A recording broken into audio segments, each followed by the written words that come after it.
Hey everybody, good morning. Just getting things started. We got about 4 minutes though. Hanging out here with Eddie, as you can see. Special appearance by the big boy. Doesn't always come out. Good Eddie.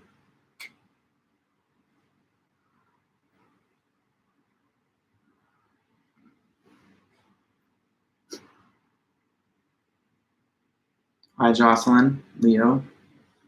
Morning guys.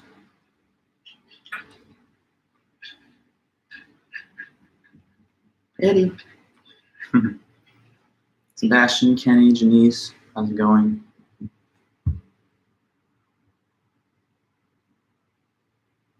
Hi Mia.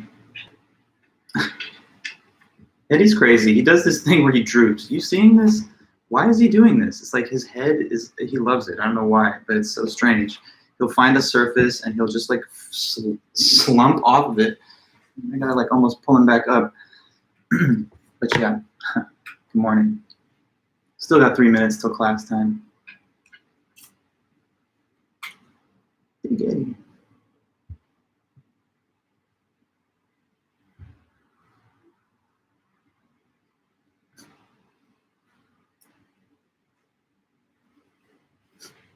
This is the silliest boy ever. He's a really good kitty. I never understand what he's thinking, but he's got a heart of gold, huh? Good boy.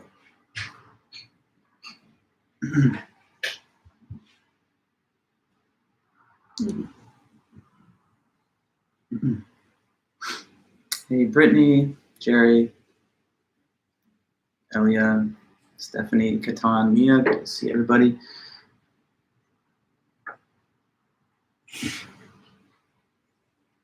Yeah, he's really having a good one.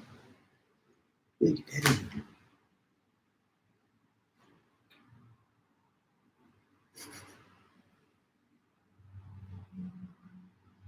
This is definitely the one thing I'll really miss about the remote learning, just being able to hang out with the cats while we're all doing these classes. Hey, Sheila. Hey. Okay, still a little time left. Hey, Naaman.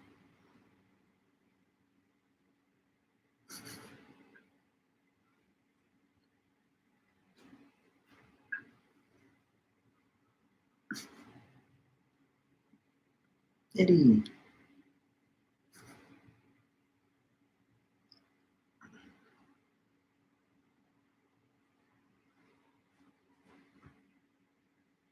Hey, Elizabeth.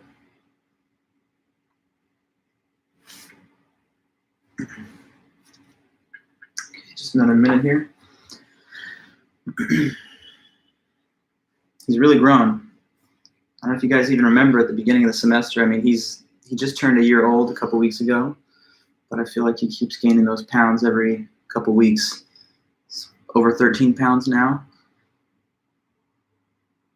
Yeah.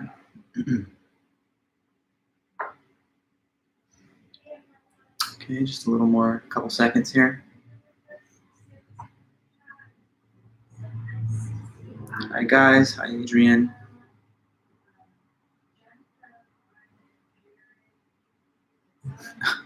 Eddie, you're gonna fall. Okay, he's falling. There he goes.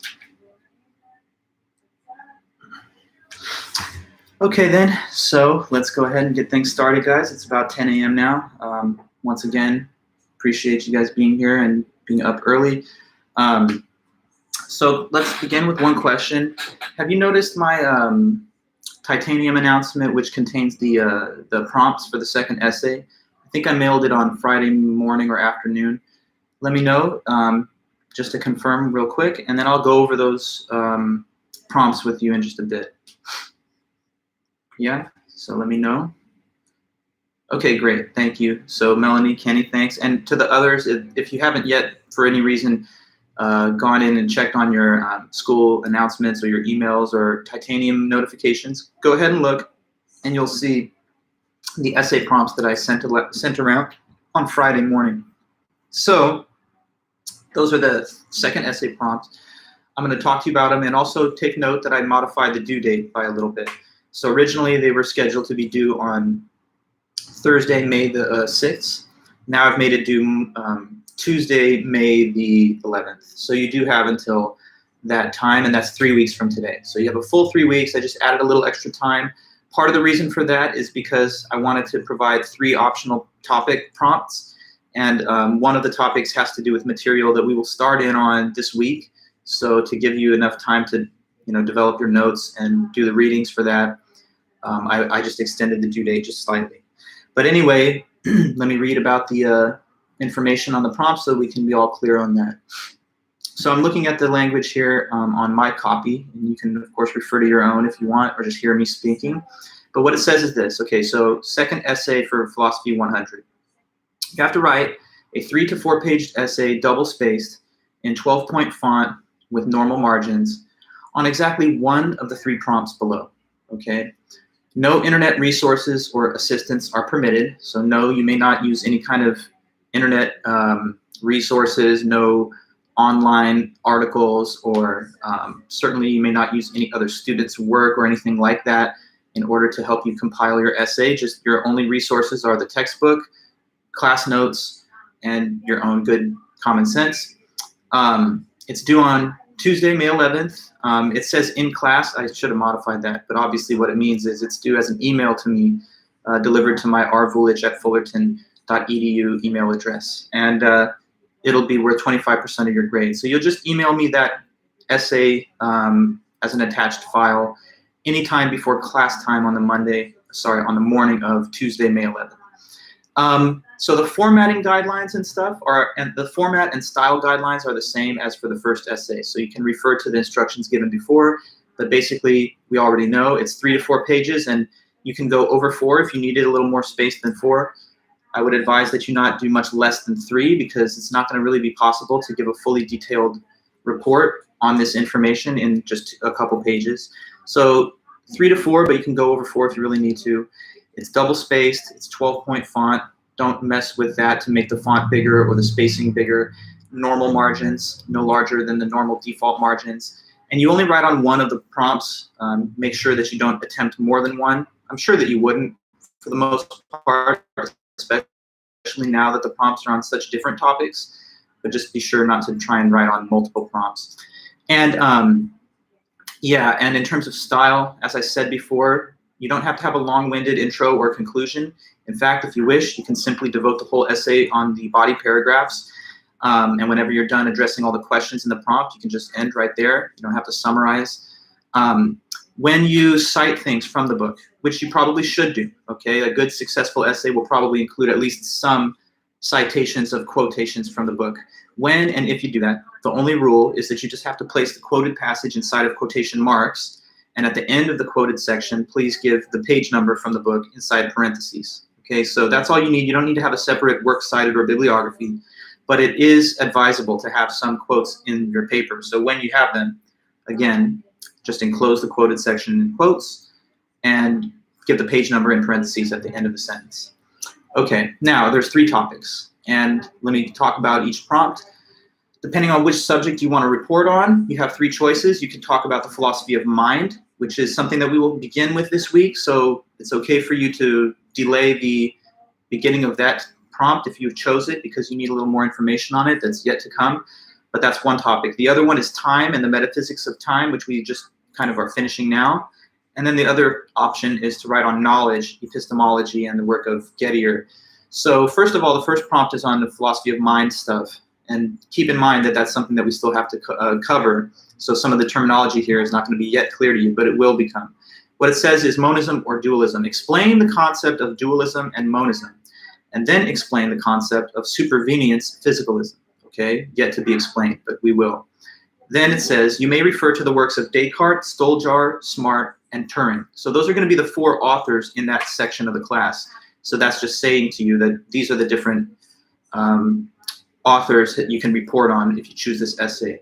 Finally, after you've explained their ideas and these different arguments, you'll state your own view of which thesis you prefer. Like, do you prefer monism or do you prefer dualism, and why?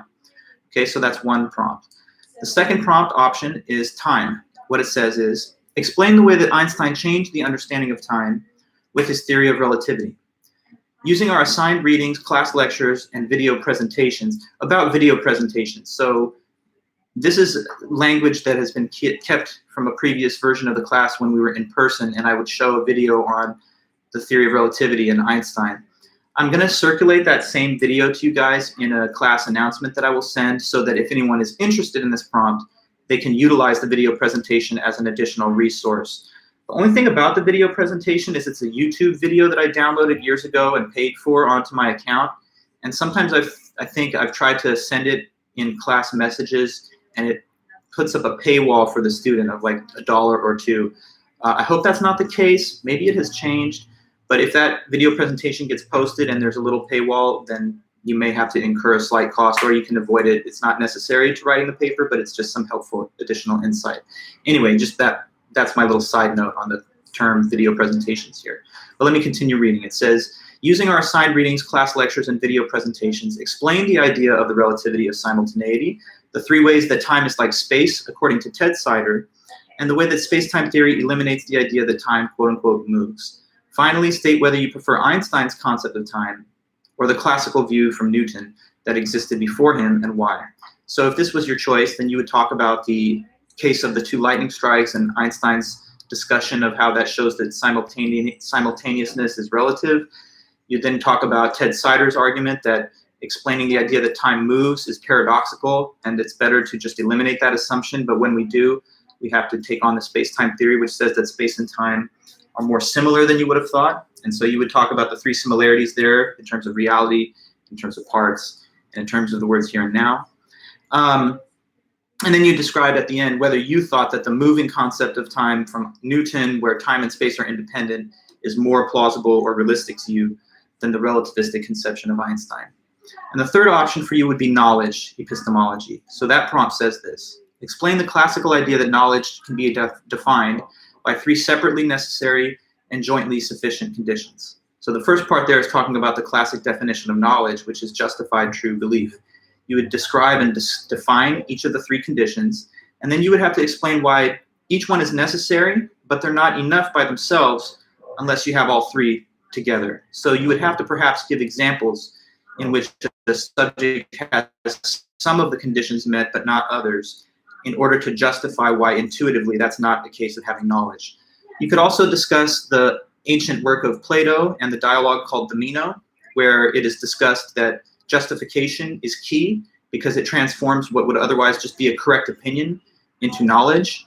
And the metaphor of ropes and justification is given to explain how justification causes you to retain the true belief, just how the ropes cause you to retain the famous Daedalus sculptures. After this, you would explain how Gettier showed that the classical account was insufficient. So you would go through Gettier's preliminaries, the closure principle, and then at least describe the Smith and Jones job hunt scenario, which gives a case in where a subject has a justified true belief, but still fails to have knowledge because they were just lucky to have a true belief based on their way they gained evidence. Finally, at the end, you would describe whether you thought the classical account, JTB, was correct in the first place, or did you think that Gettier's criticism showed that it was not the right account of knowledge, and why? So those are 3 different prompts, and they're not due for a while. You have a good amount of time to work on them, still 3 weeks from today. I will say this too: if any student that's working on their paper would like to send me a draft of their work and get some comments from me before it's due, I'm happy to do that, but you would probably want to make sure to try and get me your draft probably no later than the weekend prior to the due date, because once it gets very close to the deadline, then sometimes it's hard for me to answer all messages in that window. But I'll try my best, especially if things come in earlier, then it's easy enough for me to give you some help and some comments. But you don't have to do that, and it's just an option for those if they want to take it. So I don't know. I can't think of much else to say about it for now. If you have any kind of questions off the top of your head here during the meeting, feel free to type them in. If something comes up later, you can always ask me by email or drop into the office hours that I have every Monday or Wednesday, or anything in between. So that's just me starting today's meeting with a little explanation and discussion of the upcoming second paper. And after that, we will just have a final exam, of course. I'll be distributing the study guide questions for the final prior to week 15. So you'll have a chance to look at the study guide questions over that weekend And then we will have 2 review sessions where we go over all those study guide questions as much as possible. Then you'll have your final exam on the scheduled time during finals week. So we have just 2 more things then, in other words. 1 paper on a topic of your choice between those 3, and then the final. So are we all good on that? If so, let me know. If not, you can let me know that. But unless I see any kind of questions or anything, then I'll take us right back to our last couple of notes on the philosophy of time, and then we'll close that section off and get into the next thing as soon as we can. Okay, so I take it then that that's pretty well clear. And thanks, guys. Okay, so let's just complete this discussion of time, and then we'll be ready to move on to one of our last topics in the class. So last lecture was all about the work of Ted Sider. Ted Sider's paper is from 2005, and it's just called Time. I'm just going to summarize some of the basic points about it. Alessandra, you ask, is the final cumulative? Yes, the final is cumulative. The study guide questions that I've already given you, they will still remain on the final exam study guide, but I'm going to emphasize more of the topics and questions from the second half of the study guide list. So it's cumulative, but with emphasis on the second half of the class. Remember when you took the midterm and I gave you like 11 questions off of that study guide and said answer 7 of them? Well, I'm going to have a new study guide for the final, which is going to be about twice the length. So it's going to add to the second half of questions. But when I design the final exam, rather, I'm going to take most of the questions from the second half and a minority of them from the first half. So it's cumulative technically, but with greater emphasis on the second half of the course. You will have to answer at least 1 question or so from the first half of the study guide list.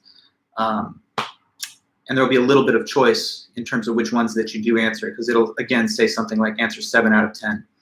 Okay, so that would be the best way I could answer your question, Alessandra. Good question. So yeah, I was saying about the whole article by Ted Sider. No problem, thank you. About Ted Sider's article, he says, time is a confusing concept when you think about it in any kind of depth. And one of the reasons for that is because our ordinary way of looking at it is that we say time moves. But he says right away that's difficult to comprehend, because what does it mean to say that time moves? Why is it so weird to explain? Well, it's because of the fact that motion itself is defined in terms of time. So objects move through space by being in different places at different times. So motion is defined in reference to time. Objects move with respect to time through space. But if time moves, then it would be like saying that time moves by being in different places at different times. And that's a circular analysis because it's using the concept of time in the definition of how it moves. Even saying that the present moment moves is not going to be any better of an explanation, because if we say that the present at one initial time is 10:13 a.m., like right now, and then later on today, noon will be the present moment, and then at a third time later in the day, 3 p.m. will be the present moment. It sounds like we're saying, yeah, the present moment is changing its position. But changing its position relative to what? We say at one early time, it's 10:13 that is present. And at a second later time, it's noon that is present. But now we're saying that the present moment is moving because it's in different places at these different times. And yet again, the circular definition is staring us in the face. So Ted Sider says, let's just get off of this whole attempt to try and explain that time moves and give up and say, no, it does not move. It's just a container which holds all the events of the past, present, and future jointly. And space and time are one unified structure. The space-time theory of Einstein allows us to get away from saying that time moves. But now we have to kind of think about how objects exist within the space-time theory. On the space-time theory, objects are extended in both spatial and temporal directions because we have spatial and temporal parts. So a temporal part of an object is the whole object at a single moment of time. Think of a single still photo of a person. This captures one of their temporal parts at that particular moment.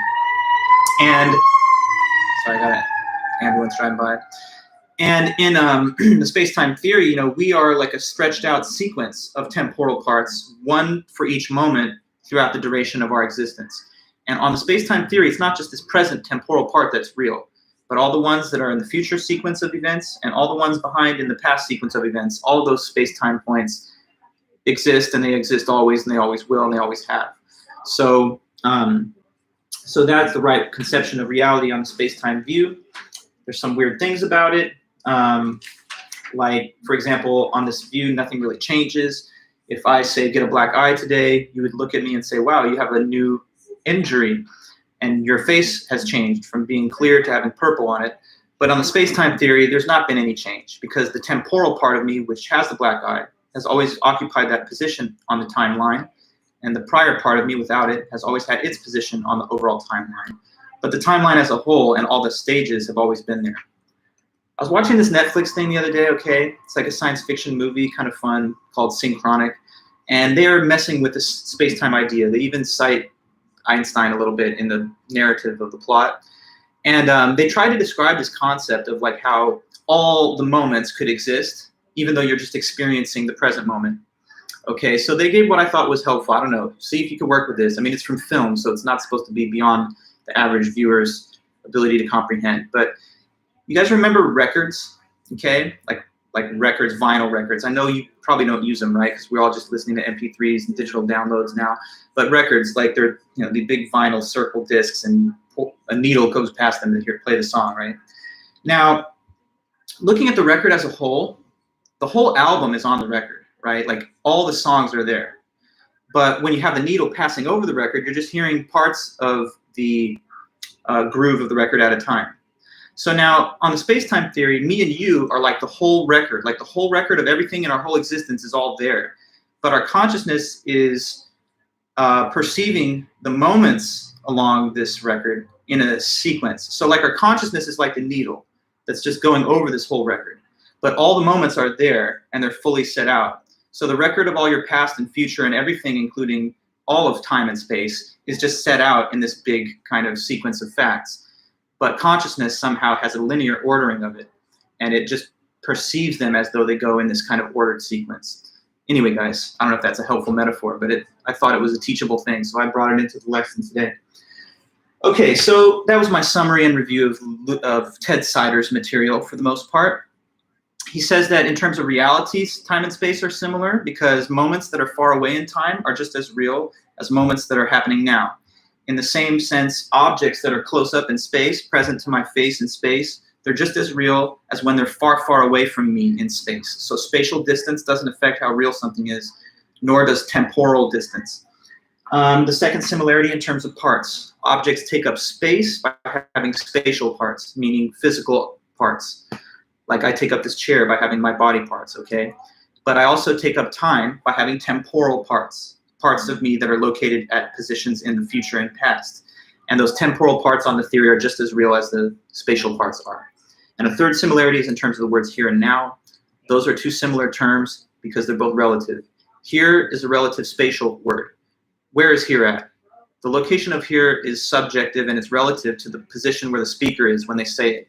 So if I say right here, you know, I'm right close to the Pacific Ocean because I live in Long Beach.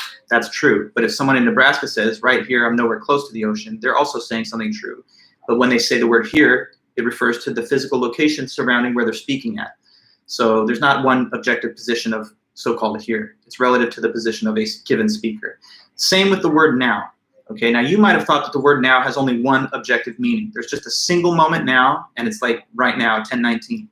But on the space-time theory, now is just relative to the time point that the individual speaker uses the word. So if 1921 people were saying, now let's study the automobile, which is like this crazy new device, then they would have been referring to the time of 1921.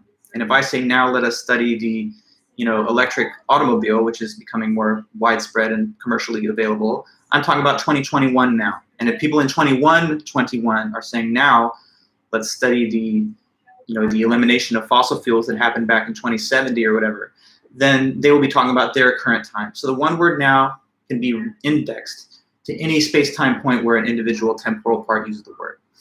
Okay, so then there's just this one last piece of discussion about time, one more author. I considered editing it out of the syllabus, but I thought let's give the full measure of time to this topic. And if I really need to, I can cut something later in the class, in the lecture series. So we're going to finish up one more piece of time, and that's the article of David Lewis, which is just called The Paradoxes of Time Travel. Okay, so David Lewis is a great American philosopher of the 20th century. one of my favorites. He lived from 1941 until 2001. And in 1976, he wrote this paper. Well, he first gave it as a lecture in 1971, and then in 76, he published it in a journal. He was still pretty young at the time, 35. But the article, become kind of a classic article, and it's called The Paradoxes of Time Travel.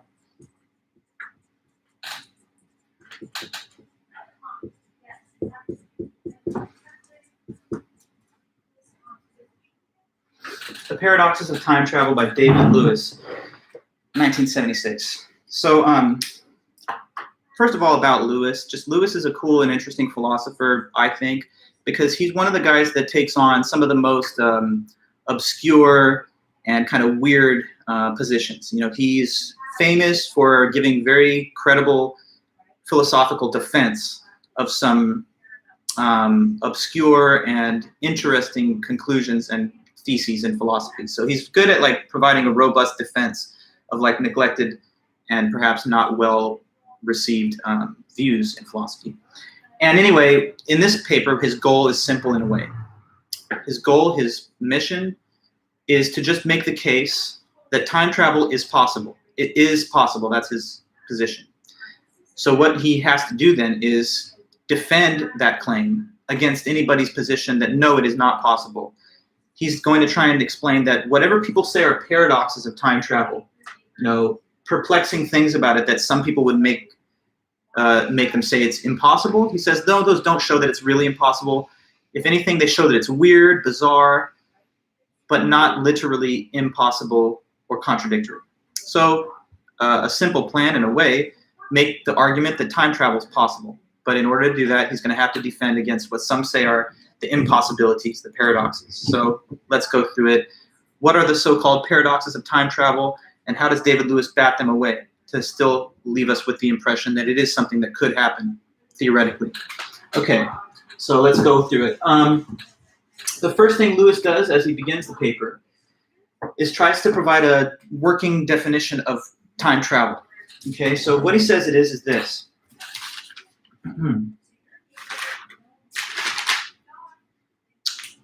Time travel.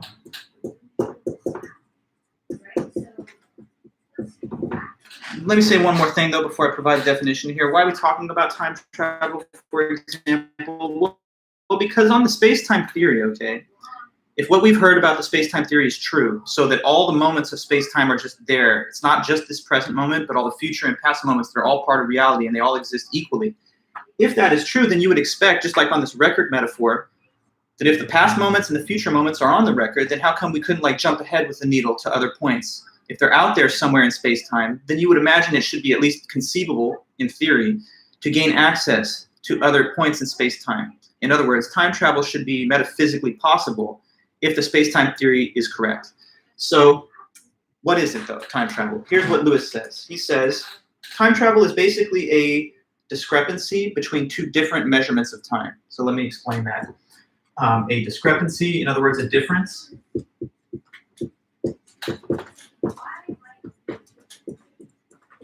between two different measurements of time.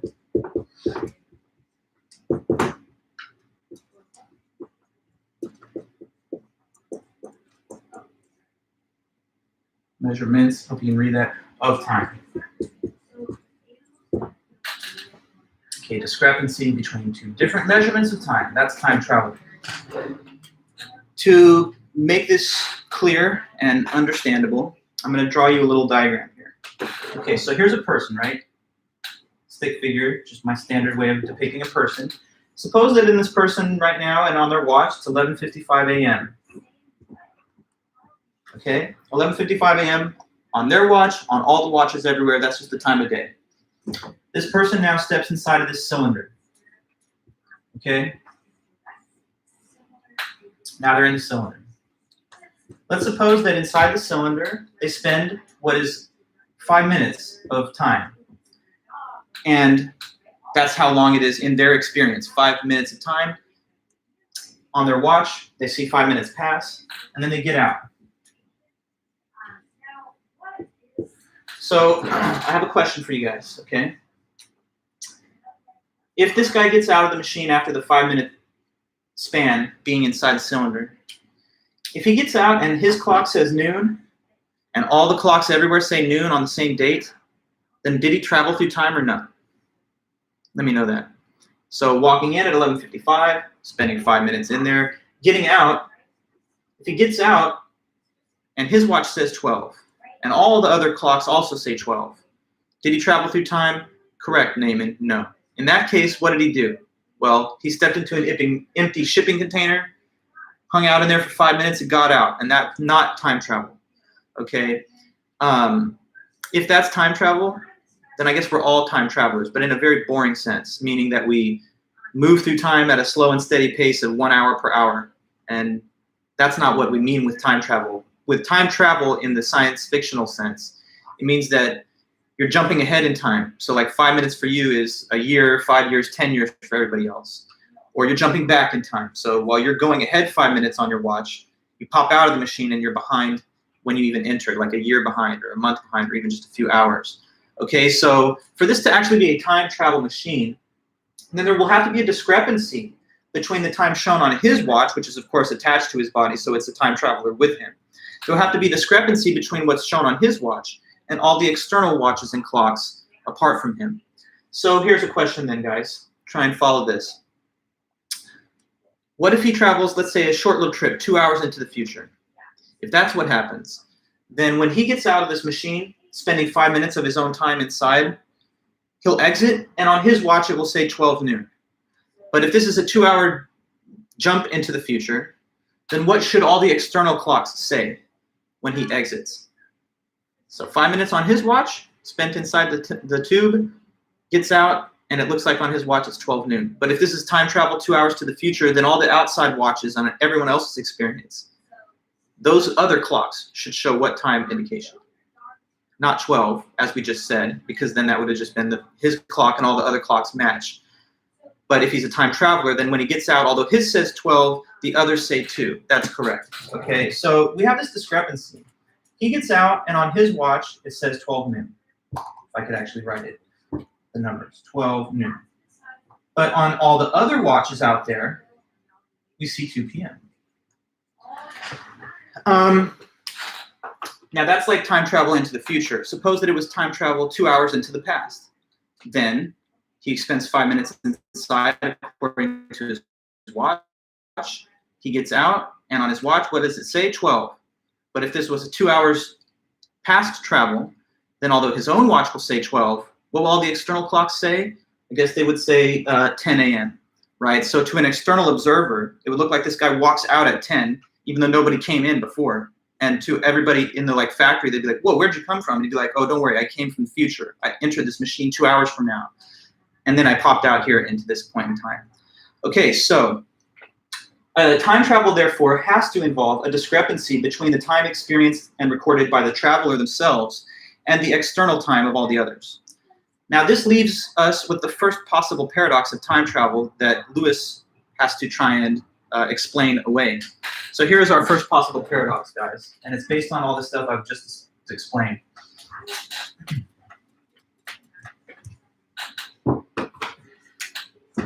Okay, so the first possible paradox is this, of time travel.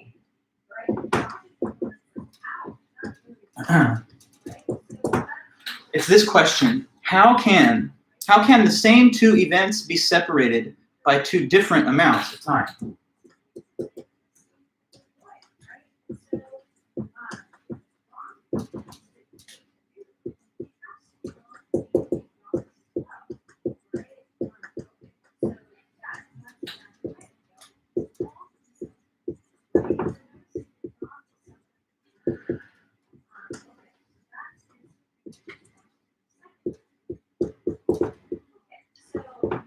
Okay, so how could the same two events be separated by two different amounts of time? Question. To some, this sounds like it's a straight up absurd, contradictory thing, and it can't happen. Let me make that somewhat reasonable to you, okay? Normally, when we have two events like A and B, we say that there's only one interval of time that could separate the two events, not that there could be two different intervals of time. So, take this as an example. Suppose you have a friend who has taken a flight, a direct flight, from like New York to Los Angeles, and you ask the person when they land, how was the flight? How long did it take? And they say, yeah, this was a good flight. You ask them, well, how long were you up in the air? You're like, oh, so how much time was in between when the plane took off to when it touched down on the ground? So event A is takeoff.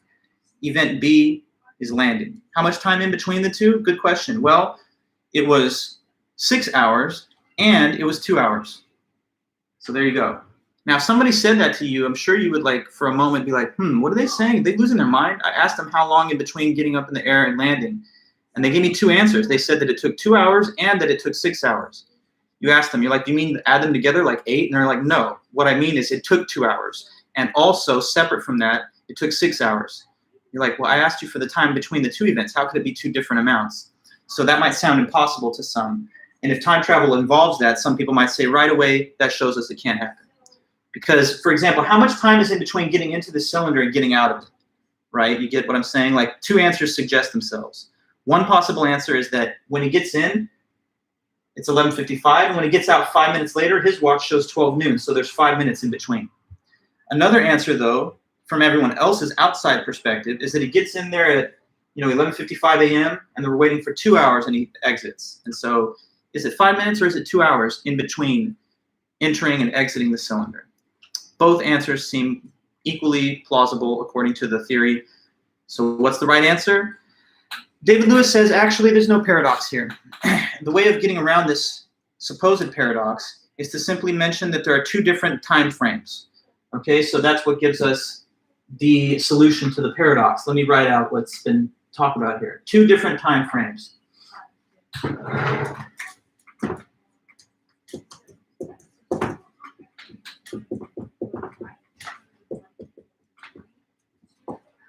Okay, so there is personal time, and then there is external time.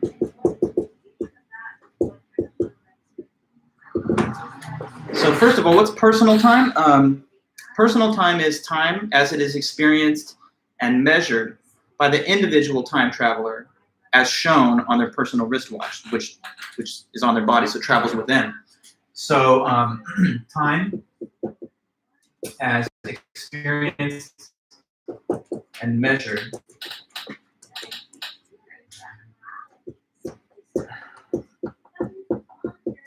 by the individual time traveler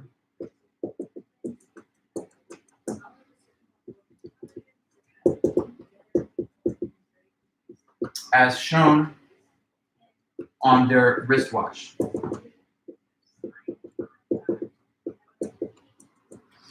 That's personal time. So that's like the time in the experience of the individual who's making this journey through the machine. External time, though, is different. External time is time as it is experienced and measured by all the external observers other than the time traveler themselves and on what the external clocks show. So this is time as it is experienced and measured by all external observers and clocks.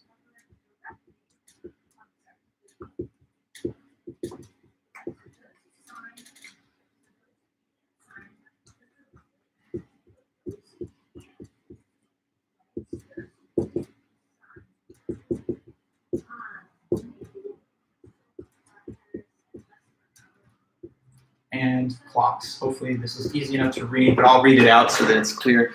This says external time, definition.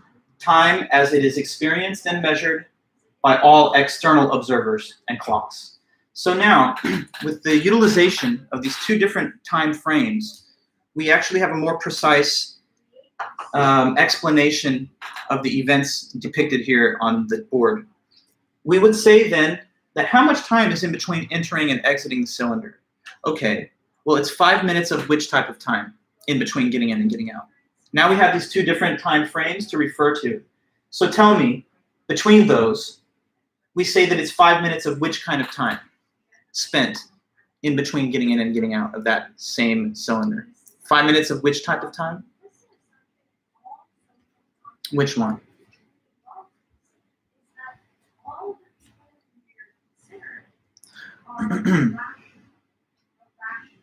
Let me know.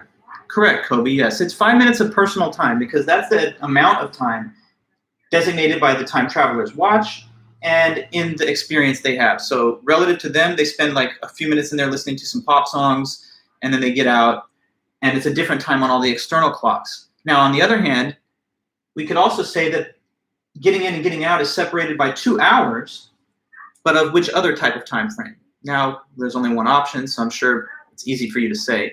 But it's 5 minutes of personal time versus 2 hours of, what's the other one? External time. Yes, Janice, correct. So that means that we can have it both ways. We can say 5 minutes of his personal time is the same as 2 hours of everybody else's time because he has traveled through time. So 5 minutes for him is a different unit or interval for all external observers and clocks. And if he had gone into the past, we would have had the same kind of explanation. 5 minutes of his personal time is like negative 2 hours in external time if he goes 2 hours into the past. Now you may ask, how can a person's personal time deviate from the external time of everybody else? But this is actually a totally valid implication of the theory of relativity. According to the theory of relativity, as we've learned through the relativity of simultaneity and the twins paradox, time dilation, light clocks, every person does in fact inhabit their own individual personal time. It's just that our time, personal and external time, all largely coincides with each other because given the technological limitations we have in terms of our velocity and all that, we cannot achieve variable speeds that would make time dilation more than an infinitesimal phenomena. But again, if some of us were accelerating close to the speed of light all the time while other people were remaining at rest, then our personal and external times would start to deviate much more, and we would always have clocks that were getting out of sequence and some people aging at different rates than others. So anyway, personal and external time is actually not even a theoretical impossibility. It is an exact implication of the physical theories of relativity. So this is not actually something impossible, in other words. The idea that it's a simple impossibility for a person to experience 5 minutes while everyone else is going through 2 hours, this is not impossible. It's something that would, in fact, happen if we had the technology at our disposal with which to achieve these variable rates of acceleration. Okay, so there is one paradox explained away. How can the same two events be separated by two different intervals of time? Because we can distinguish the passage of time in the personal and in the external sense. The same explanation can tell us why certain very weird sounding sentences actually have a clear enough explanation in the space-time theory. So imagine a statement like this: soon he will be in the past, or soon I will be in the past. Imagine in like a science fiction story, someone's about to hop into that time machine and like they say this to you: hey, how crazy is this? In 15 minutes, I'm gonna be back in 1966 watching the Beatles perform live. That sounds like a contradictory statement because it sounds like the person is saying 15 minutes in the future, I will be 55 years into the past.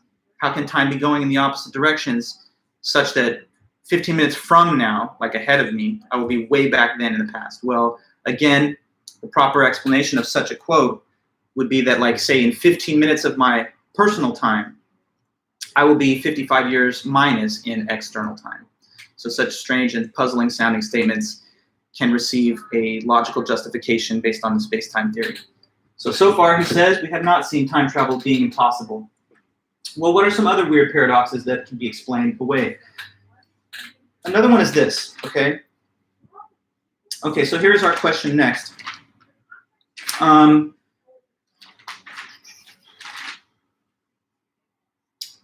Making sure I'm getting the right part of this notes. Okay, yeah, so take this next scenario. Okay, you guys have watched enough movies and stuff, so have you ever heard of or thought of a scene like this? Someone goes into the past, right? They time travel to the past, and then they just have a conversation with their past self.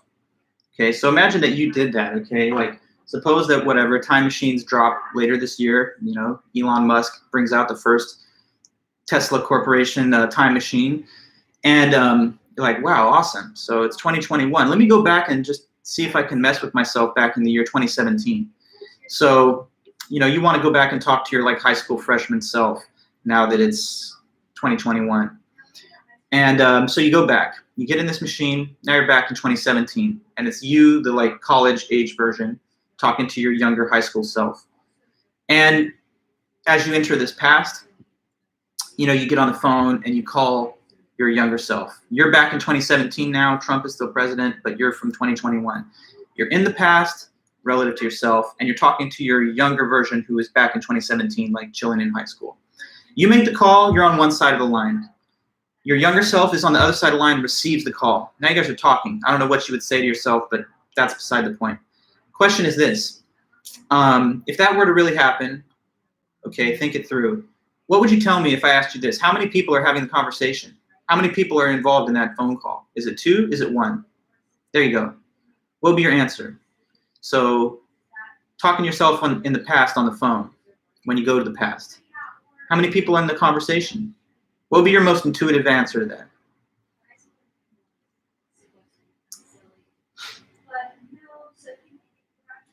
Okay, so Kobe, you say 1 person at different times. That's very good, yes. And in fact, you pretty much hit it on the head. That's the way that Lewis looks at it. But Angel, you say 2. Let me try and explain to you, or maybe you can think it through together with us as to why the better answer is that it's actually just 1 person. Okay, now I understand, of course, that to all external appearances, it looks like it's 2 people, right? 2 different bodies, as it were, in 2 parts of space. One person, it seems, is on the calling end. The other person in a whole different place is on the receiving end of the phone call. So to all outside appearances, it looks like it's 2 distinct individuals. One is a little older, one is a little younger. They look a lot similar, but you know, it would appear that they are 2 separate people because they're in 2 separate positions. But one split up into 2 bodies, Rudy. Okay, I see what you mean, but let me try and give you the author's reasoning behind why he says it's 1. Okay, if it's 1 person, then what are the 2 things that are involved in the phone call? Utilize our terminology that we've tried to develop in this topic of time. What are the 2 things, according to the space-time theory, that are involved in the conversation? If they're not 2 separate people, then what are the 2 things? The sender and the receiver of the call are 2 different what? They're not 2 different people, but they are 2 what of the same person? Can you tell me that little piece of terminology, or bring it back, revive it from 2 temporal, close, Kobe, you just have a missing word. They are 2, let's get it out there clearly so that we're all on the same page. Yes, 2 temporal parts of the same person. Now, why is it better to say that these are 2 of the temporal parts of the same person instead of 2 separate people? Well, let's consider this. When I interact with you, a different person from me, I have no memories of your experiences, right? But when you look back at your past, you can remember being the temporal part that was at that separate time point in space-time. So like if you were calling yourself on the phone from 2017, you would remember being the recipient of the phone call in the past. And you would also remember all the memories that led up to the phone call in the sequence of stages of your life. So you, looking back at a photo of yourself, remember being the person in the photo. When I look at a photo of you, I'm looking at a different person, and I have no memory of being in that scene. So any past stage of myself, I have a psychological connection to it. I can remember the process that led from being at that stage to now being at this current stage. So psychological links connect me with the past stage, and that's why it's better to say that we are 1 and the same person, just 2 different parts in the sequence of stages. If it was 2 separate people, then again, there would be no linkage in terms of remembering the life experiences and so on of the prior stage and the stages that led up to it. To make that even more obvious, I guess, let's draw a space-time diagram. Now here's a diagram of a normal human life when there's no such thing as time travel. You're born in like 03, you die maybe in like 2100, and you have this timeline of stages that just goes in that sequence from birth to death.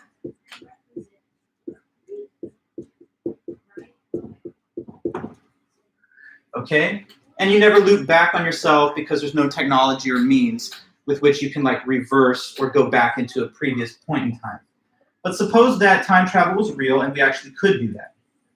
Then like we see in certain science fiction films, we would get this graph. So say in O3, maybe I want to make this graph a little bigger. So I'm going to erase the top one and draw this bottom one again.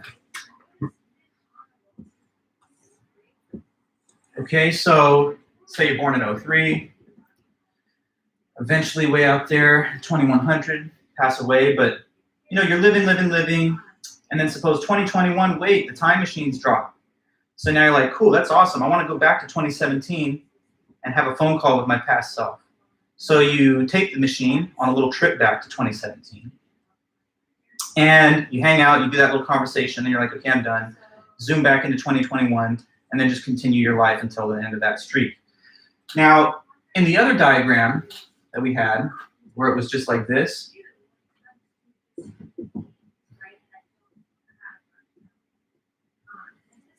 if we draw a cross-section through the 2017 year, we're just going to get one temporal part. But now on this zigzaggy time traveler diagram, if we draw a cross-section through, say, the points before 2017, the cross-section just shows one temporal part. But if we draw a cross-section through the year of 2017, when you made the trip to the past, we have these two temporal parts that are intersected with the line. The initial stage from the original 2017, and then the subsequent stage of the same space-time diagram, which is now interacting with the prior stage. And suppose that after you make your return trip back to 2021, you're like, wait, I left my phone back there. I need to go back and get it. Can't leave that phone in 2017. So you quickly zoom back again, grab the phone. Now you're back on to the rest of your life, and you continue on a march to the future. Now there would be three temporal parts of you.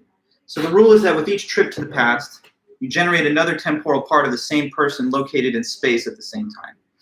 For us, not time traveling to the future or past, there's one temporal part of you located in space at a given time. If you want to see your current temporal part, just look at you right now. There it is. But if you had, let's say, a future stage of yourself traveling back to now from, let's say, 2050, then there would be like an older version of you somewhere in the world right now, also occupying space at the same time. Okay, so this temporal part, conducting the phone call, to this earlier stage, receiving the phone call, can remember all the events in the time sequence that led up to that.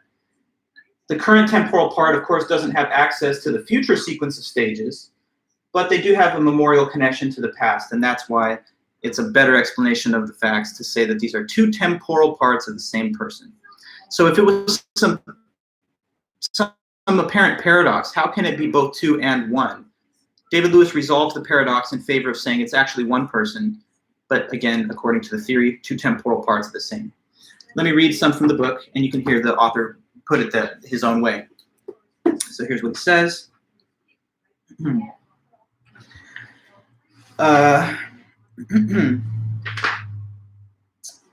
A time traveler who, this is on page 468, a time traveler who talks to himself on the telephone looks for all the world like two different people talking to each other. It is not quite right to say that the whole person is in two places at once, since neither of the two stages involved in the conversation is the whole person. What's true is that he has two different stages located at the same time at different places. Why do I say he is one person and not two? He says, what unites the stages of a time traveler is the same sort of mental continuity and connectedness that unites anyone else. Like when you look at a photo of yourself as a younger person, you have a memorial connection to being at that point in life. Unlike looking at a picture of someone else who's not a picture of someone who you remember having been in the past. So the only difference is that whereas a common person is connected and continuous with respect to external time, the time traveler is connected and continuous only with respect to his personal time. Okay. Now, another weird possibility that is made available by time travel scenarios is the idea of a closed loop of causation, closed causal loops. Let me just talk to you about one of these little loops because it's mentioned in the article. It's just a sort of science fictional scenario. So once again, imagine something like from film or from literature. Okay, so here's the scenario to give you. I want you to imagine that tomorrow you receive a mysterious phone call, okay? You get this mysterious phone call and you're like, who is this person? They seem to know me. They also sort of sound like me, but a little different, but I just don't know who it is. Anyway, here's what they say. They're like, hello? Like, yeah, who's this? They say, don't worry about that. I just have something very important I need to tell you, okay? Listen closely. Now, I have some instructions to give you about how to build something. Don't worry about what it is. Just can you please build it? And you're like, this is the weirdest conversation I've ever had, but I'm here. I'll hear you out. Tell me. So the person on the call tells you these detailed directions about how to build a specific thing. And for whatever reason, you're like, I'm going to try and do that. It's a weird thing they're telling me. Hope it's not a bomb. But whatever it is, I'll build it. So you build this thing. Now it's kind of there. You don't exactly know what it's good for, but you leave it in your garage, and it's just going to collect dust with a sheet over it for years. Now let's suppose 10 years down the line, 2031, you go back into that same garage and you blow the dust off of this thing. And you're like, man, let me turn this thing on and see what it really was that this weird phone call told me to build. So now you fire it up, you turn it on, and you notice, whoa, it's a time machine, okay? So you have an idea. You think this. You know what I got to do right now? I'm going to get in this machine. And this is your 2031 future you. So 10 years from now, you're like, wow, that machine the weird person on the phone told me to build. Now I've turned it on. I can see it's a time machine. So I'm going to use it. I'm going to get inside, and I'm going to take the time machine back to 2021 so that you could what? What do you think would be the next step in this little plot? You got the weird phone call. Who knows who it came from? But they told you to build something, which you did. You delayed 10 years before turning it on. Now you've turned it on in 2031. Notice it's a time machine. Make a switch decision to go back to 2021. There you go, Kobe. So you're going to go back to 2021 to call your younger self. And what's the mission of making this phone call? You say, Kobe, call yourself. In order to say what? Just to have a nice, polite chat? What's the point of the phone call? You think you could develop that little plot point? Go back and tell your past self to make the machine. There you go. Okay, right. So say you do that. Now you're the future self that places the call. Earlier, you were the younger self who received the call. So now imagine yourself being a little older, 10 years from now. You're up there, whatever, 30, 28, 29. I don't know how old you'll be. But you make this past trip, and you're like, hey, Cal State Fullerton, college age me. Well, you're not going to say me, I guess, right? You don't want to spoiler, but you're like, hey, hello, sir or ma'am. I just have this request. You tell them to build the thing, all right? And now you're done with the phone call. You're like, cool, message delivered. I'm going back to 2031 and live out the rest of my life. But let's pause for a minute and ask about this narration. Okay, where did the instructions about how to build a time machine come from? That seems like it's an utter, baffling, incomprehensible mystery. If you just look at individual links of the story and you don't take a step back and look at the big picture, the little links make sense, okay? So like, how did you receive the information of how to build a machine? Oh, someone called you. So you just used the information from the phone call to build a machine. That's clear enough. Okay, well, when the person makes the phone call, why are they making it? Oh, because they have memories of getting instructions on the phone, which they just relay to somebody. And that doesn't necessarily seem like a bizarre thing. But if you ask yourself, where did the info come from in the first place? It seems like there's just no answer. It seems like the information just bubbles up out of the loop. And therefore, it leaves us with a complete mystery and a sense of puzzlement as to how that's even possible. Kobe, yeah, they would say a closed loop of causation. There's some films that explore the same kind of territory. A great one I could recommend if you like science fiction, if you like this genre, is Time Crimes. It's just a Spanish film. I actually used to sometimes show it in these classes for fun as one of the elements of the topic. But anyway, Los Cronocrímenes is a good one that has this time loop kind of as the center of the plot. But anyway, is that something impossible? Does this kind of idea of a loop make the idea impossible? Kobe, let me say this. In terms of how many different paradoxes, one was how can the same two events be separated by unequal intervals of time? And he tries to dismiss that with the reference to the personal and external time frames. The next one would be how many people are in a phone call when you talk to yourself in the past? Is it one or is it two? It can't be both, so that's a paradox. But he resolves that one by saying, no, it is one. It's just two temporal parts, and that's fair on the basis of the theory. And this is the third one. The third one is, if time travel leads to the possibility of such loops, then it cannot be a real phenomenon because these loops are utterly incomprehensible and absurd. But now I'll tell you how Lewis tries to defend against this paradox. He says, well, the loops is pretty strange, isn't it? But what he claims, and this to me is not his strongest response. So if I wanted to really pick on him and say, one thing you didn't quite, to my satisfaction, eliminate was this paradox. But here's what he says. He says, it's weird, yeah, but it's not any weirder than other things that we already know are true about reality. Okay, so let me hit you with some of these things. The universe, guys. Has it always been here, or did it start at some particular point in time? Either way you go, it's like mind-bending and mind-boggling, okay? Because if it's been here forever, that doesn't really make sense. That's just something that doesn't have an origin. The principle of sufficient reason would tell you that that's something that's hard to comprehend, something that just exists with no beginning, okay? On the other hand, suppose that it does have a beginning. Even if you think it's God or the Big Bang or something, there's still puzzling questions about that. How can something come out of nothing? I mean, how can, like, that violates the laws of conservation of matter and energy. So if the universe has a beginning, it's mind-boggling. If it has no beginning, again, it's mind-boggling.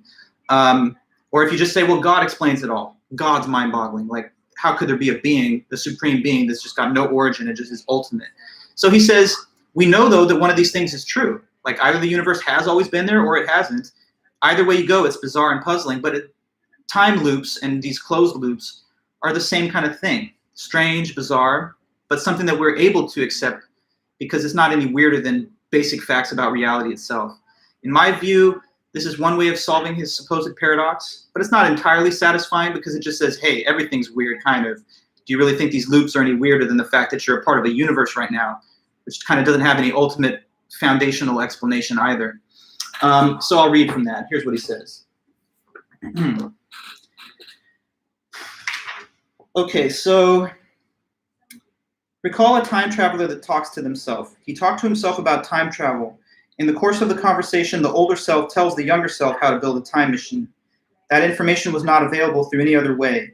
The older self knows because the younger self was told, and the information was preserved by memory. The younger self knew after the conversation because the older self knew and had told them. But where did the info come from in the first place? Why did the whole thing happen? There's simply no answer. The parts of the loop can be explained, but the whole thing cannot. Strange, but not impossible and not too different from other inexplicable things that we're already used to. Almost everyone agrees that God or the Big Bang or the infinite past of the universe is inexplicable. So if that is possible, why not also the inexplicable loops that could arise in time travel scenarios? Okay, so if you just look at facts on our world, we can have cause-effect explanations of particular things, but the whole universe, in a sense, is kind of like one of these loops that ultimately cannot be explained from the interior position within it. And therefore, he says, don't worry about the loops that I'm talking about because they're not any weirder than the universe that you already know you're a part of.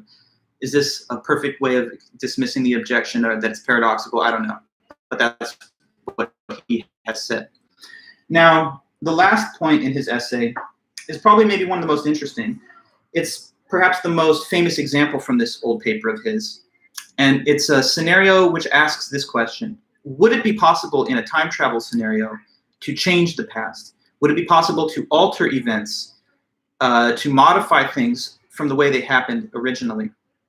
To explore the possible question, he gives us this, again, hypothetical to ponder, and it's a hypothetical involving a character named Tim. Okay, now Tim, always wondered, is Tim a pun? Like he's trying to say like time, Tim or something, but anyway, it's Tim is his name. And let me tell you about this guy. Okay, so Tim, this kind of a strange guy, because here's the deal. He hates his grandfather. He hates his grandfather, and just with a burning passion. I don't know what it is, but he hates this guy, and he would love nothing more than to actually kill his grandfather. That's what he wants. He hates him that much. Problem: his grandfather's already dead. He's been deceased for a while. You would think that Tim would just let it go at that point, like, okay, he's dead, so fine. But that's not good enough for Tim. This guy wants to actually, because see, his grandfather died of natural causes at an old age. And Tim hates him so much, even though he's gone, that he would like this to have happened instead. He would have rather been the one to kill his grandfather, when he was still young and in his prime.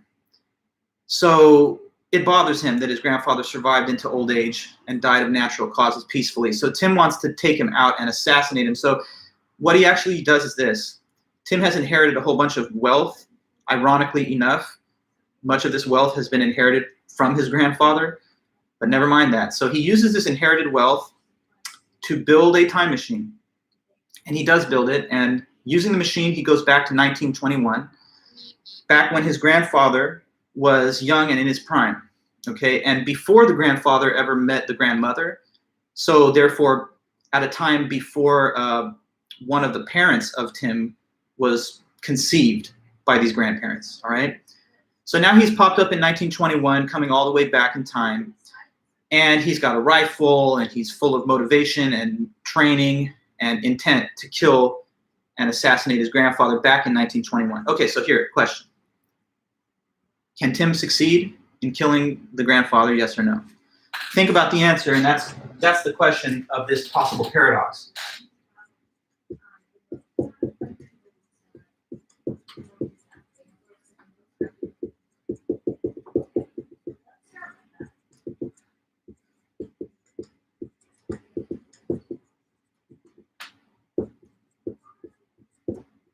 So let's just suppose that the time travel, works in the sense that he just arrives in 1921. So he's back there, he's seeing the old Model T, old classic automobiles, and people walking around in those old early 20th century attire. Whatever, Great Depression's about to pop off or something. It's 1921, women were just given the right to vote. Anyway, okay, in America. So you say the repercussions would be too great. Okay, Rudy, I see what you're saying. Kobe, if Tim kills his grandfather, then he should not exist because his parents were never conceived, and that means he wouldn't be born either. Very good, yes. So along the lines that you guys are suggesting, Rudy and Kobe, the question is this: could Tim possibly succeed? And the way that this seems to some people as though a paradox is because answering this question, there's some plausible basis to give both answers, yes or no. So let me try and explain to you the basic reasons behind why a person might say yes or might say no, because Lewis does the same. He says, let me give you the justification that one would offer if they gave a yes or no answer to this. So to the affirmative, well, let me start with a negative, actually. Why would somebody say no, he can't succeed? It's much like what you guys have said here, Kobe and Angel. Suppose that he kills his grandfather in 1921. That means that his grandfather dies, and in that case, he's prevented from meeting the grandmother and then conceiving the child that will become the parent of Tim himself. So you would think that it's not possible, because if he succeeds in this act, then he's never been born. And of course, you cannot assassinate a person if you were never born in the first place. So one way of looking at it is that it would just contradict the timeline of events for this grandfather to both survive so that he produces this child, but also be assassinated before the production of the assassin. So that's why we would have the no answer foremost in mind. It's not possible because we already kind of know how the story ends, given that Tim has been born and has built this time machine later in time. We know that no sequence of events can lead to him no longer having been born.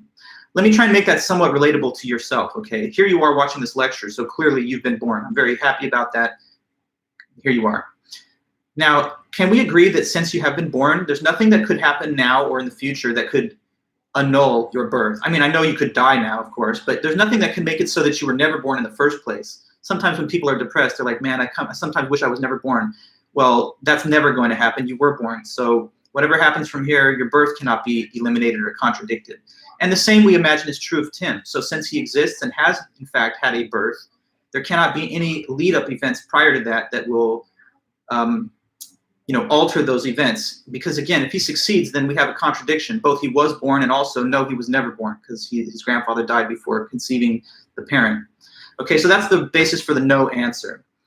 Well, William, you raised that other case. Lewis talks about that. He says, suppose that he did kill his grandfather. That meant that when he got in the time machine, it was not a time machine, but rather a dimension hopping device. And now he's in a different dimension where a different set of facts could play out. But that doesn't mean that it contradicts the facts in the dimension in which he left, in which he was in fact born. So, I mean, that's another way of trying to make the whole story consistent without contradicting the timeline in the first sequence of events. But it's perhaps not the most plausible revision of common sense. So another possible answer, though, the yes answer, just going through that, a person might think that, well, okay, he's in the past, though, and just the basic fact that he's there with a gun pointed at someone with the intent to kill, shouldn't that be enough? Why shouldn't he be able to succeed on the basic fact that he's simply there with the right means and motive? Well, what answer do you think Lewis goes with in the end? Can he or can't he? I don't know if it'll surprise you, maybe not, to learn that Lewis says no, he will not inevitably be able to succeed, for the same reasons that some of us have mentioned here, that the success in the assassination attempt would contradict the fact that he was born. So ultimately, he'll be bound to fail. But Lewis suggests that when he fails in his inevitable attempt, it will be for some mundane reason, not for some kind of weird reason like guardians of time come down and cause the gun to turn into a banana or something, but rather, at the last moment, the gun will jam, or he'll fire off a shot, but he'll miss, or at the last moment, Grandpa drops his glasses, reaches down to pick them up, and the bullet whizzes over his head, and then after that, he loses the nerve to continue firing. Or it's a case of mistaken identity, and he thinks it's his grandfather, but it's a look-alike, and that means that the real assassination of his grandfather was never carried through. But for some reason or other, he won't succeed, and all he's going to be able to do when he goes to the past is witness the inevitable failure of this attempt, which was always bound to have happened. Ivan, how do they explain that time is a continuum and not a set of different dimensions in time? Like, how can we be sure that doing something in the past affects him? Well, we are just stipulating, aren't we, that this is one space-time system, and so travel to the past is just kind of like travel to a different part of space. It's just going to that part of the universe where that event is still like active and live. So I don't know what you mean when you say, like, how can he be sure that doing something in the past affects him? Oh, you mean like because he exists in the universe. So there's a set of events that caused his birth, and whatever caused his birth has already been a part of the temporal parts that exist in space-time. So those temporal parts, being what they are, can't be modified. Therefore, there's no possibility of alteration. According to the space-time theory, there's no change, remember? So all the temporal parts, including your past, present, and future, are already set out. So it's not like we can modify a past temporal part to change its shape or its nature or what happened there. All you can really do are witness the different moments in space-time. William, wait, if that's the case, could the grandfather still be killed if Tim sent someone to kill him instead of going himself? No, again, William, no, because it's not too, I think, complex, right? If anything happens to kill his grandfather before the grandfather gives rise to his parent, Tim's parent, then Tim would never have been born, okay? So Tim has been born in the future. That's a part of our narrative. If he has been born, then events that contradict his birth could not have possibly happened.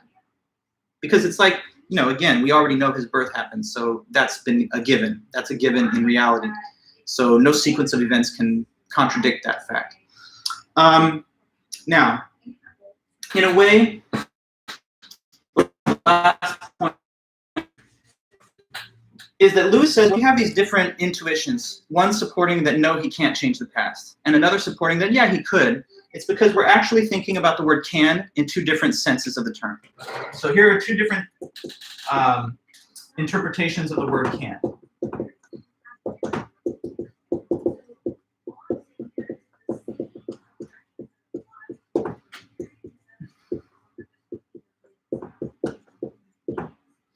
Okay, so there's the broad interpretation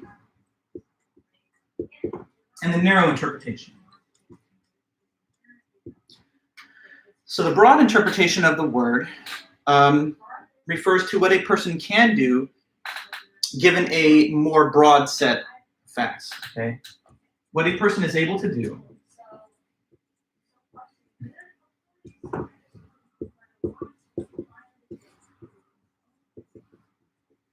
given a broader range of facts, a more big picture set of facts.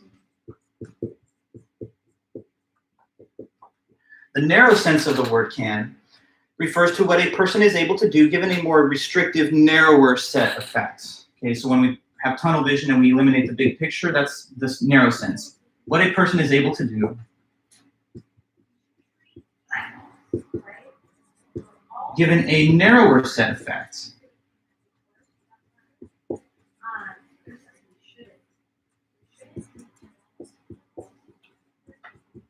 Okay, so, and Kobe, your question here, also William, you say, okay, you had said that he could have had mistaken identity, so that means someone else could have been killed. Oh yeah, William, I mean, if the assassination attempt does not succeed in killing the grandfather, but let's say like a doppelganger of the grandfather, then there's no contradiction in the order of history, because the grandfather having survived and the lookalike having been the real victim does not prevent the eventual birth of Tim. So all we know is that whatever Tim does when he goes back there cannot lead to the annihilation of his own birth, because clearly he's someone that was born who has now made a journey to the past after his birth. So it would not make any sense if he's prevented from having been born through his own action. In that case, there would have been no successful assassination attempt, because a non-existent person cannot go back to the past. Now, Kobe, so according to Lewis, for some reason or another, he will just experience the inevitable that he will not be able to kill the grandfather, like what you said about Grandpa picking up his glasses. Yeah, here, I'll read it. Here's what he says. He says, you know, of course, roughly how the story of Tim must go if it remains consistent. He will somehow fail. Since Tim did not kill grandfather in 1921, consistency demands that it not happen. Why not? For some commonplace reason. Perhaps some noise distracts him at the last moment. Perhaps he misses despite all his target practice. Perhaps his nerve fails and feels an unaccustomed sense of mercy. His failure by no means proves that he was not really able to. We often try and fail to do what we are able to do. And then we get into this question about the word can, okay? Well, William, you say the lookalike death would have been, yeah, but the lookalike person always died in 1921. It's just been recorded. If you look at the old obituaries and stuff, they had already shown that. So this is not like a new event in 1921 caused for the first time by Tim arriving there. If you keep in mind that there's no change or becoming or going out of being, the 1921 always had these events there, and it's only Tim who is now seeing them by making the journey into the past. But back to this, guys, okay, let me explain. When we say that it does not look like he's able to succeed, we're referring to what he can do in the big picture sense, because in the big picture, we know that he was born, and so that means that he's bound to fail in any action that would contradict his birth. But in the narrow sense of the word, when we just focus on the fact that he's there and he has the means and the motive, then we would say that he can, when we exclude the bigger picture that, you know, we already know how the story ends because he was ultimately born. Now, this is where I think that the discussion of this time travel stuff becomes a little more interesting and deep for our everyday lives, setting aside all of the, you know, weird science fictional aspects of this. Because look, if the space-time theory is correct, right, then there's a lot of stuff that you and I cannot do differently than what we actually do.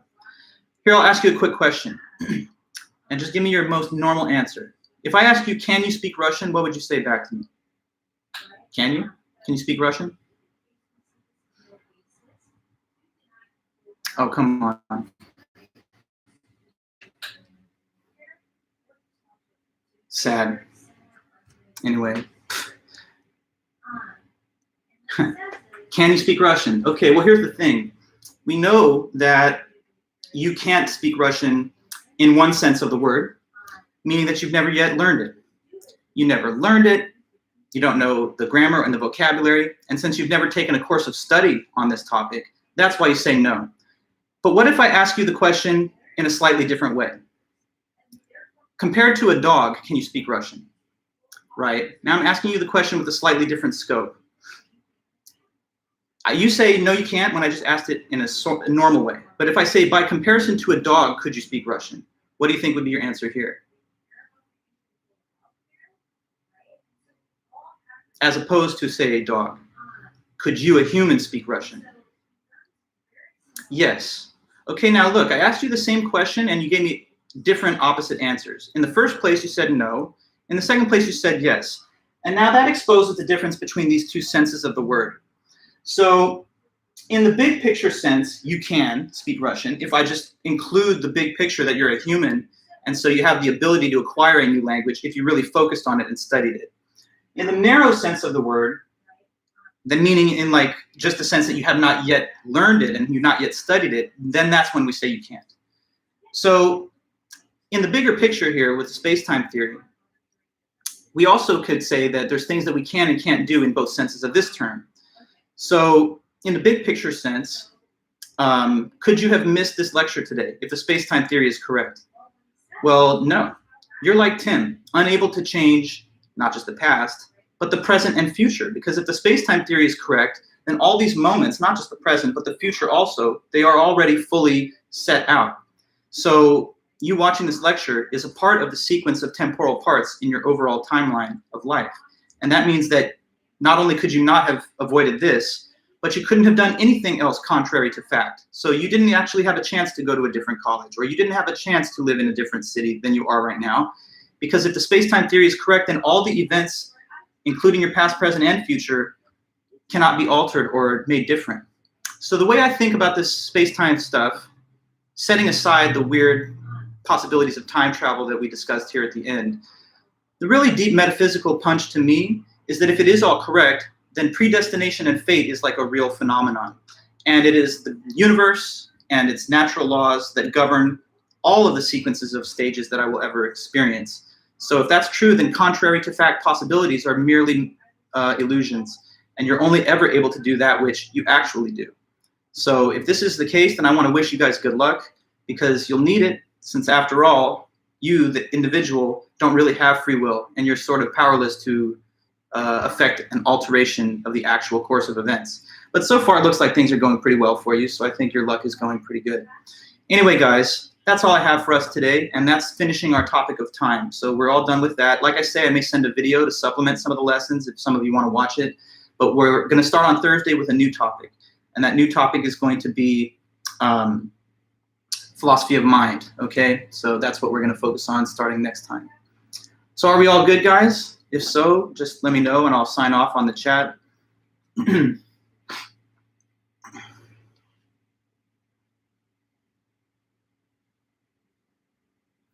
Okay, thanks so much, guys. Perfect. Take care. I really appreciate your attendance and all your participation. Sorry, once in a while these trolls pop up, but it says a lot more about them than anybody else. Okay, guys, have a great one. Take care, and I'll see you on Thursday. Let me know if you need anything by email, and I'll be in touch. Okay, not to worry. Thanks, Devin. Okay, bye-bye.